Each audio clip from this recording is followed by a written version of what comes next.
I used to think that having a simple life was boring. But somewhere in my 40s, everything changed, and simple living became the thing that actually supports me, especially as someone who has fairly recently learned that I'm ADHD and autistic. So today I'm going to walk you through what simple living looks like for me now.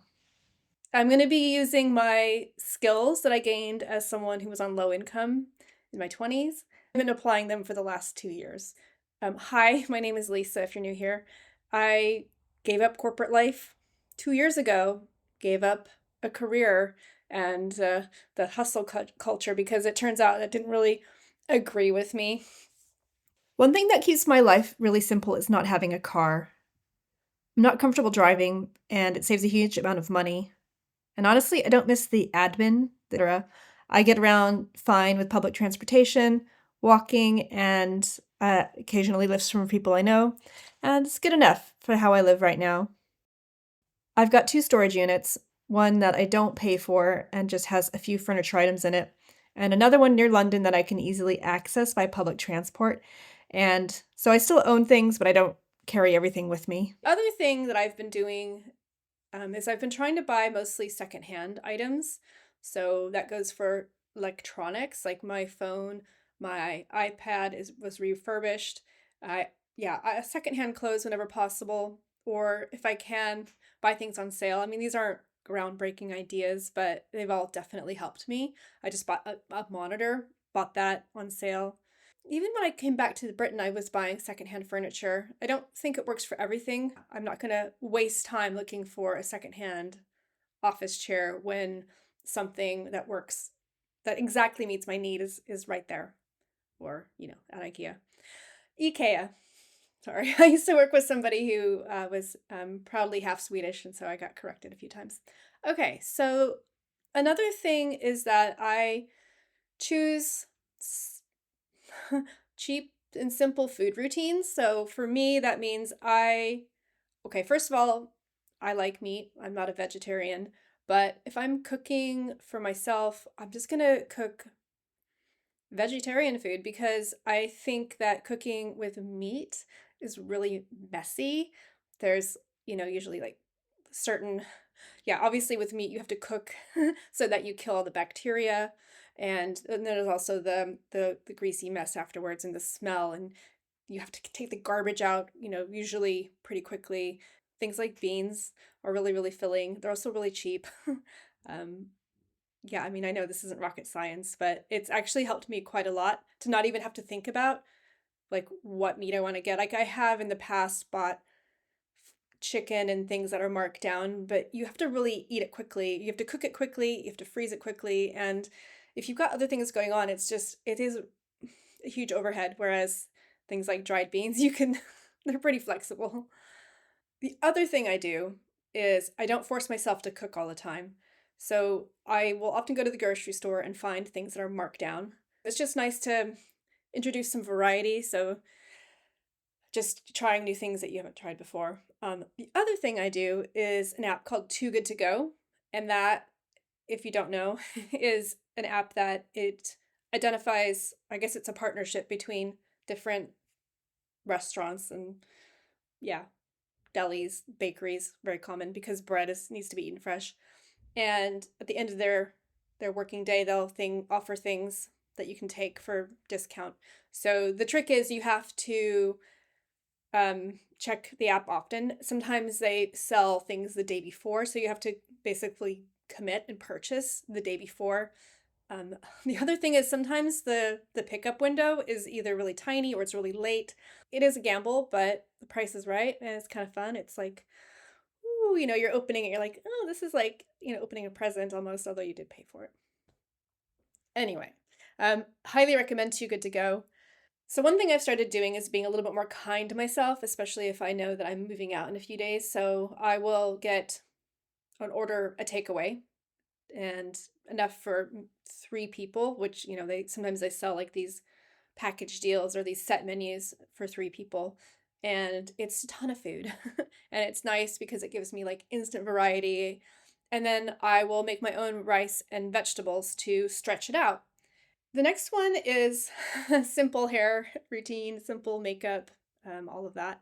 So in my last video, I did talk a little bit about, the fact that I'm voluntarily nomadic.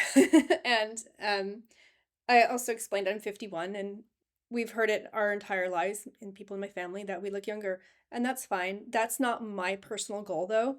So I'm actually really grateful that not that many people said I should dye my hair to look younger because that's the worst advice. Well, let's talk about that. Coloring your hair is expensive if you're going to go to a salon, and it's pointless for me anyway because I have so much gray hair. After 3 weeks, you have this kind of little white roots showing through. So, yeah, it's a nightmare. It's not for me. I'm just not ready for that kind of maintenance. I started growing mine out in 2019, which was actually quite good timing because then we had the pandemic. My hair had pretty much grown out by the time, yeah, everyone else was like right behind me. There was a lot of social media support for people growing their hair out. So I have no regrets. Yeah, no big deal. Um, the other thing I do is my hair is very straight and very fine. It's also quite thin. There's not a lot I'm gonna do to my hair, like trying to curl it. It doesn't hold curl, so I don't even bother. In terms of makeup, I'll be the first to admit I do like to look presentable. If I'm just going out for a walk, I don't bother. If I'm showing up on camera, I have been guilty of doing full makeup. Not lately though, so at the moment, just a tinted moisturizer and a little bit of blush and a little bit of eyeliner. For some people, it's how they express themselves. It's important to them, and that's absolutely fine. For me, it's just flexible. For the most part, I don't like the way it feels on my face. I think like lashes would look good on me, but I don't like the feeling of mascara. I did try the lash extensions, and looked. I mean, it kind of looked good. It also kind of looked fake. And then, of course, there's a whole upkeep, so I don't do that anymore. The other thing about makeup is that I don't do my nails anymore. For me to do them myself is kind of messy and it never looks very good.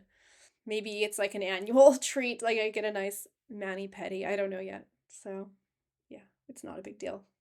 The next one is I don't do a lot of decorating for holidays or anything like that. Even when I've been traveling, I would maybe have like one little this cute little Santa. It was basically I don't know what you would call it, it just slid over a bottle of wine or something, and it just made it look like this cute little Santa figure thing, and that was all I needed. Even when I had my own place, so I would just keep it really simple. Usually no tree, just decorate the mantelpiece, hang up some stockings, have some nice fairy lights going around, and that was good enough for me. Yeah, the next one is technology. I'm keeping it really simple. I keep going back and forth about getting a better camera for video. Yeah, I have a smartwatch, but I don't wear it. It's just when you're moving around, you got a lot of stuff going on. It's just not. If I need to simplify, that's gonna be the thing that goes. So yeah, it's not in use. And then yeah, I have my laptop, and that's it, and my monitor now. I think what I want to say is I've experienced a very comfortable life, and I've also experienced a very lean life.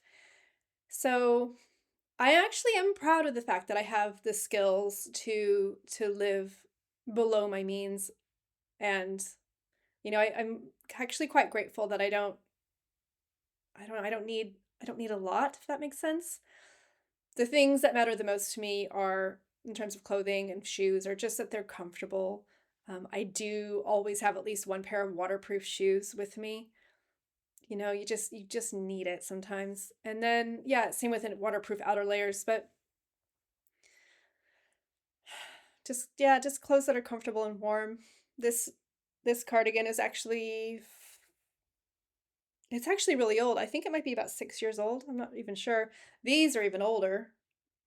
I'm actually shocked that I haven't lost them yet.